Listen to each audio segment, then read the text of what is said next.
নামাজ শিক্ষা এই কথাটার মধ্যে বোঝা যাচ্ছে যে কি এই বিষয়ে থাকতে পারে, কি আছে এর মধ্যে তাহলে মনে হয়? নামাজের শিক্ষাটা কি, নামাজটা কিভাবে পড়বে, নামাজের দোয়া দরুদ ইত্যাদি ইত্যাদি গুলো এর মধ্যে আছে। নামাজ কারা পড়ে? মুসলমান। তাহলে নামাজ শিক্ষা বই পড়তে গেলে প্রথম আমাদেরকে জানতে হবে যে আমরা আদৌ মুসলমান না অন্য কেউ। যদি আমরা মুসলমান হই তাহলে আমরা নামাজ শিক্ষা বইটা পড়ব, আর যদি আমরা মুসলমান না হই তাহলে নামাজ শিক্ষা বই পড়ার কোনো দরকার আছে? দরকার আছে? দরকার নেই। তাহলে মুসলমান হতে গেলে কি করতে হবে? হ্যাঁ, না, মুসলমান হতে গেলে নামাজ পড়তে গেলে হবে? নামাজ পড়ে এই মুসলমান হয়ে তো নামাজ পড়তে হবে। তাহলে মুসলমান হতে গেলে কলেমা পড়তে হবে, তাই তো? কলেমা মানে কি আমরা সবাই জানি, ইত্যাদি ইত্যাদি। তো যেহেতু তোমরা কম বেশি জানো, তারপরেও আমি একটু টাচ দিয়ে চলে যাচ্ছি। কলেমা আমাদের কতগুলো জানা আছে?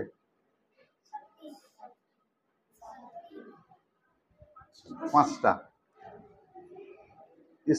যেমন এইটা একটা রুম, তো এই রুমের একটা দরজা। আমি যদি ক্লাস 4-এ আসতে যাই, তাহলে আমি যদি জানলার কাছে এসে ঠেলি, যত জানলাকে ঠেলি, ঢুকতে পারবো? তাহলে আমার কি করতে হবে? দরজার সামনে এসে দাঁড়িয়ে ফাঁকা থাকবে, আমি আস্তে আস্তে ঢুকে পড়লে ক্লাস 4-এ ঢুকে পড়বো। ঠিক ইসলামের মধ্যে দাখিল হওয়ার একটা নিয়ম পদ্ধতি রয়েছে। ইসলামের মধ্যে, ইসলাম এটা কি ধর্ম? তো আমাদের ধর্মের নাম ইসলাম, আর ইসলাম একটা ধর্ম। এই ধর্মের মধ্যে তোমাকে প্রবেশ করতে হবে। এই ধর্মের মধ্যে প্রবেশ করতে গেলে ধর্মের একটা দরজা থাকবে, তবে ঢুকবে না, ঢুকবে কোনটা দিয়ে? সেই এই ইসলাম ধর্মের দরজা বলতে পারো, আমি বোঝানোর জন্য বলছি। দরজা হলো কলেমা শরীফ। 5টা কলেমা শরীফ আছে এখানে। তার মধ্যে প্রথম কলেমা শরীফ হলো কি? লা ইলাহা ইল্লাল্লাহ মুহাম্মাদুর রাসূলুল্লাহ। এইটা কিন্তু পড়লেই মুসলমান হবে তা নয়, এটা মুখে পড়তে হবে। এবং এই কলেমা শরীফের যে অর্থ রয়েছে, সেই অর্থকে মনে প্রাণে বিশ্বাস করতে হবে। এখানে তোমরা বইয়ে দেখো, প্রত্যেকেই বাংলাতেও লেখা আছে, আরবিতেও লেখা আছে। যারা আরবিতে পড়তে পারে ভালো, যেহেতু তোমরা ক্লাস 4-এ পড়ো, সবাই হয়তো আরবিটা উচ্চারণ করতে নাও পারো। যারা উচ্চারণ করতে পারবে না, বাংলাতেও লেখা আছে। দেখো, প্রথম কলেমার নাম একটা দেওয়া আছে না?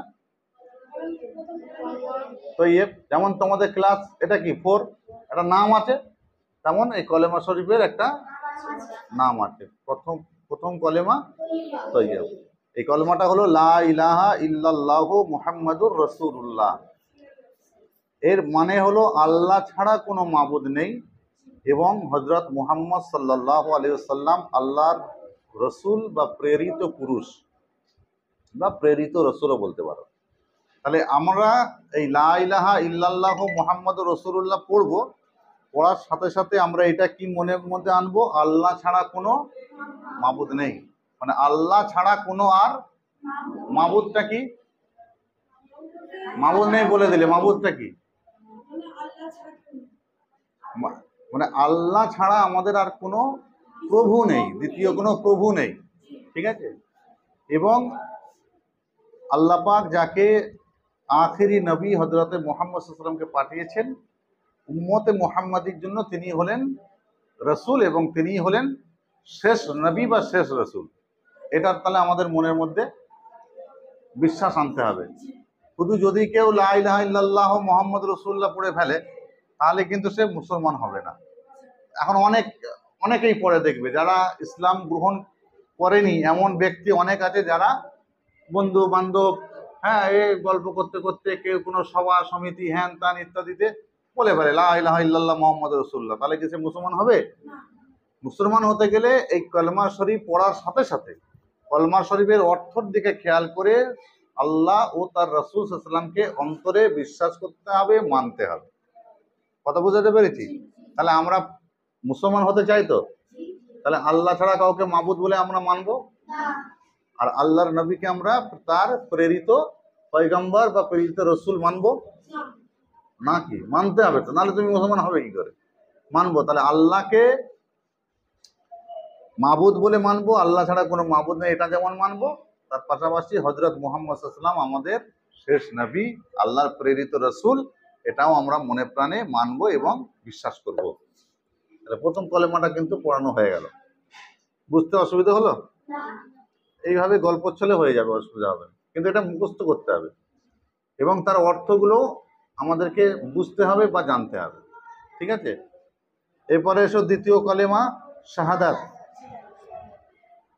আশহাদু আল্লা ইলাহা ইল্লাল্লাহু ওয়াহদাহু লা শারীকা লাহু ওয়া আশহাদু আন্না মুহাম্মাদান আবদুহু ওয়া রাসূলুহু। এটা হলো কত নম্বর কলেমা? দ্বিতীয় কলেমা। দ্বিতীয় মানে দু নম্বর। দু নম্বর মানে দ্বিতীয়। দু নম্বর মানে বেকার নাকি? ওরা না, তুই দু নম্বর লোক আছিস, সেই দু নম্বর নাই, এটা সংখ্যার দিক থেকে দ্বিতীয়। তাহলে দ্বিতীয় কলেমাটা কি? নাম। এই কোনে তুই পড়া বুঝতে পারছিস না? আমার তোর মন খারাপ কেন?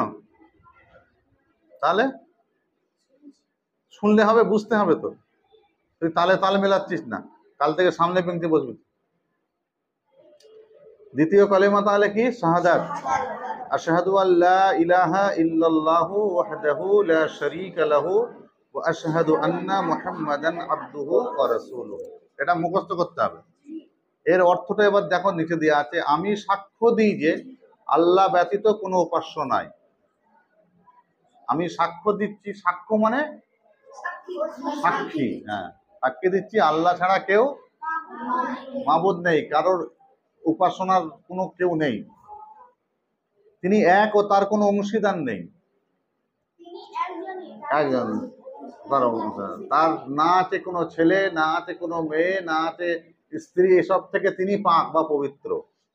হ্যাঁ, যেমন আমার ছেলে আছে, মানে আমার অংশীদার আছে, কিন্তু আল্লাহর পাকের কোনো অংশীদার নেই, আল্লাহ একই।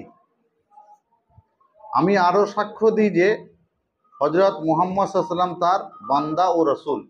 আরো তিনি সাক্ষ্য দিচ্ছেন যে হযরত মুহাম্মদ সাল্লাল্লাহু আলাইহি ওয়াসাল্লাম তার বান্দা এবং রাসূল।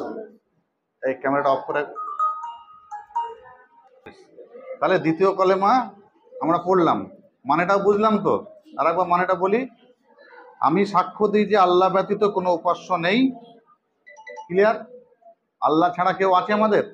নেই, এটা সাক্ষ্য দেওয়া হচ্ছে, মানে সাক্ষী দেওয়া হচ্ছে। তিনি এক ও তার কোনো অংশীদারও নেই। এই সাক্ষ্যটা দিচ্ছে কে? আমরা মেনে নিয়েছি। কাকে মেনেছি? আল্লাহকে আল্লাহ বলে, আল্লাহকে এক বলে মেনে নিয়েছি, এটা আমরা সাক্ষ্য দিচ্ছি। কচি, কাল কিন্তু তোকে পড়া আমি আগে ধরবো, তুই কিন্তু তোর পড়া অ্যাটেনশন নেই আমার দিকে। পড়, মন দে আমার দিকে, তাকা ভালো করে। তাহলে আমি সাক্ষ্য দিচ্ছি আল্লাহ ব্যতীত কোনো মাবুদ নেই বা উপাস্য নেই, তিনি এক ও তার কোনো অংশীদারও নেই। তাহলে আল্লাহ কজন? আমি আরো সাক্ষ্য দিই যে হযরত মুহাম্মদ সাল্লাল্লাহু আলাইহি ওয়াসাল্লাম তার বান্দা ও রাসূল। তাহলে বান্দা রসুল দুটো আলাদা। বান্দা মানে আমরা যেমন তেমন বান্দা, রসুল মানে আল্লাহ পাক তাকে আলাদা করে নবুয়ত দিয়েছেন, তাই তিনি রসুল হয়েছেন। ঠিক আছে, তাহলে হযরত মুহাম্মদ সাল্লাল্লাহু আলাইহি ওয়াসাল্লাম তিনি বান্দা এবং আল্লাহর রসুল, এটা আমরা মানি। ঠিক আছে, কথা বুঝতে পেরেছ?